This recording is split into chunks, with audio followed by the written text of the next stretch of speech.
Good evening, visitors. Welcome to the Australian War Memorial's Last Post ceremony.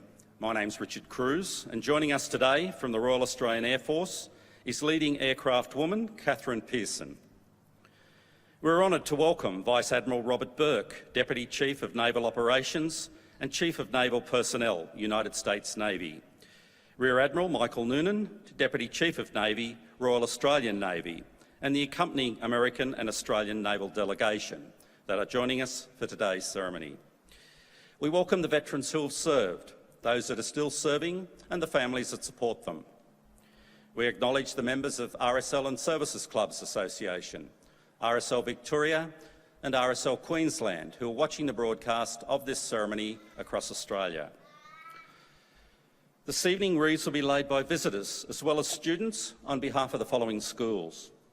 From Queensland, All Saints Primary School, Boonah; Bethania Lutheran Primary School; St George State School; and from New South Wales, Kurri Kurri Public School.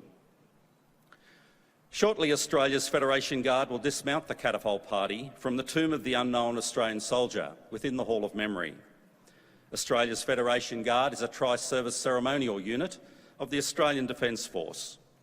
It provides a ceremonial presence during visits to Australia by foreign dignitaries and for civil and military events, including here at the Australian War Memorial. Historically, a catafalque was a support for a coffin, but it has come to be represented by a remembrance stone or tomb. A catafalque party was originally appointed to guard a coffin from theft or desecration. Now it performs a ceremonial role, honouring the dead. Once the Guard members enter the commemorative area this evening, they will replicate the drill of a catapult party placed around the tomb of the unknown Australian soldier.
Please stand and join in singing the national anthem.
Students, you may be seated.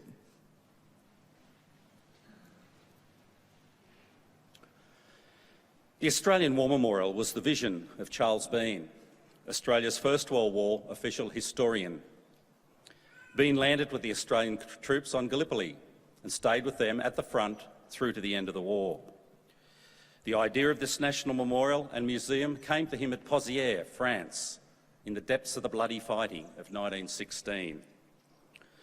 Bean's idea was that this would be a place where families and friends could mourn loved ones buried in faraway places.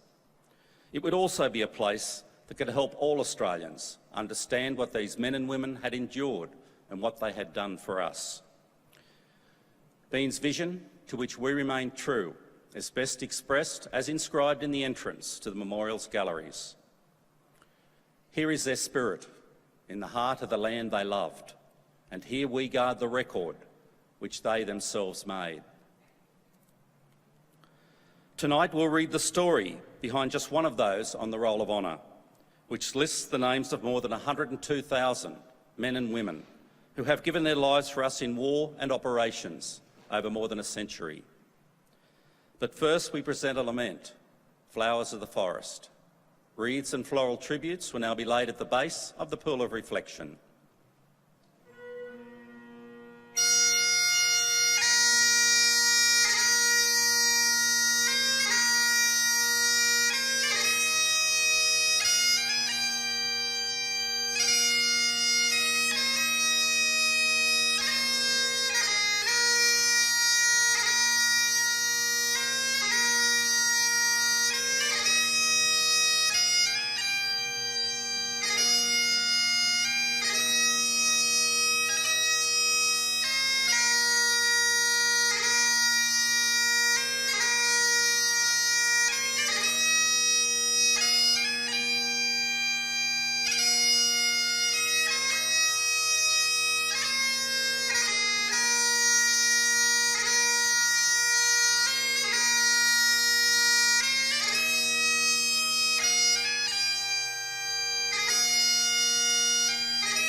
Today we remember Able Seaman Sydney Clarence Glossop, killed while serving in the light cruiser HMAS Perth in the Second World War.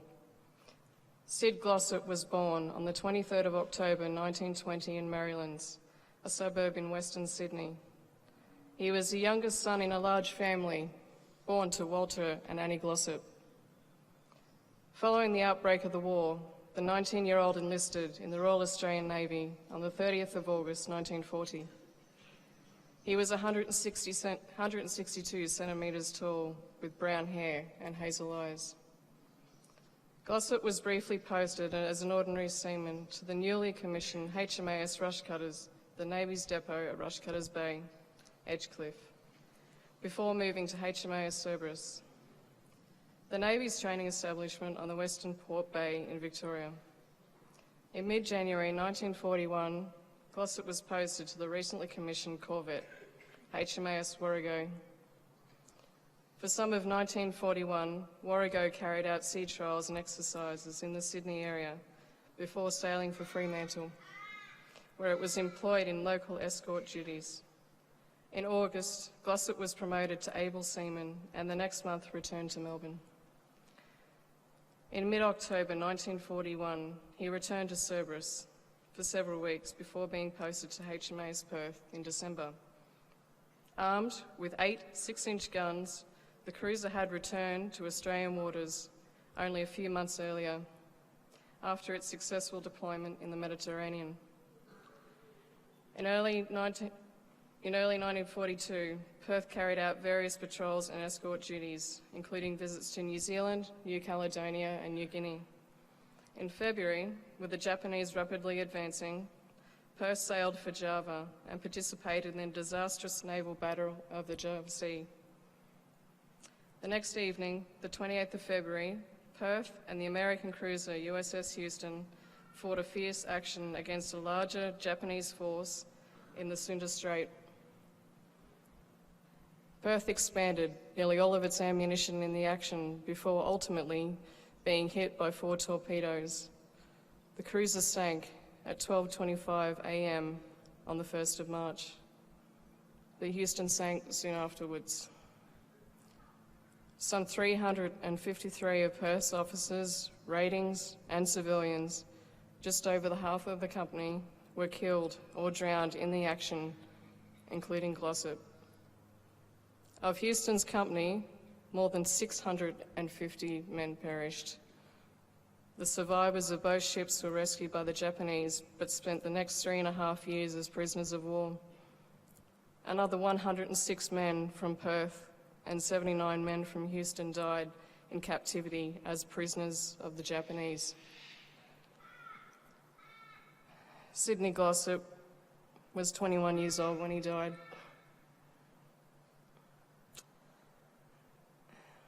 He is commemorated on the Plymouth Naval Memorial in the United Kingdom. His name is also listed on the Roll of Honour to my left, along with those of some 40,000 other Australians who died fighting in the Second World War.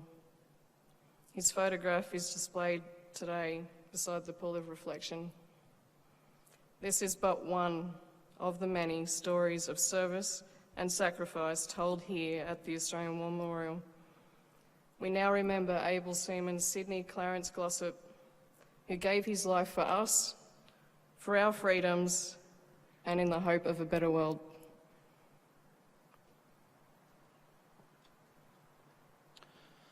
Please stand for the reading of the ode and the sounding of the last post.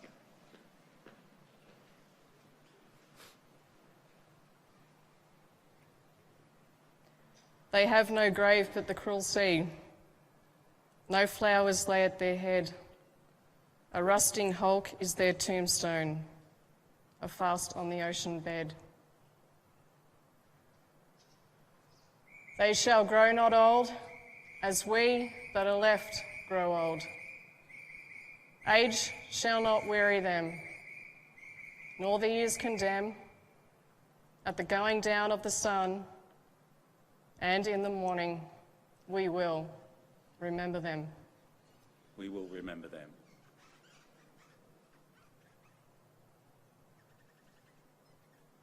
And a folk party present!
Liverpool Party Show.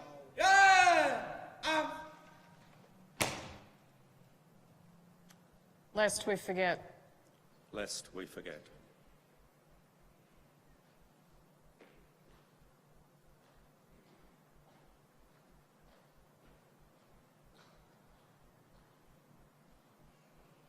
Liverpool Party out.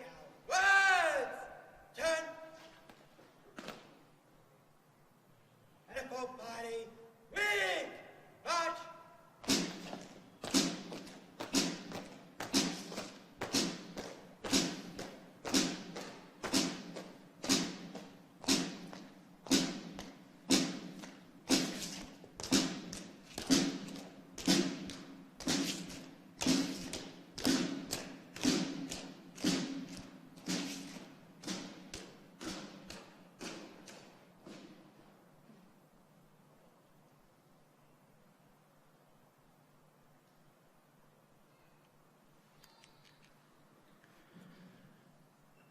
We leave you this evening with the words of the memorial's founder, Charles Bean.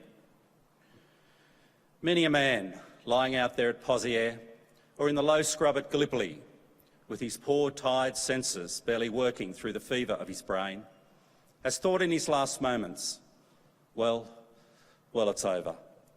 But in Australia, they will be proud of this. Ladies and gentlemen, girls and boys, that concludes the last post ceremony. We thank you for visiting the Australian War Memorial and wish you a very good evening. Thank you.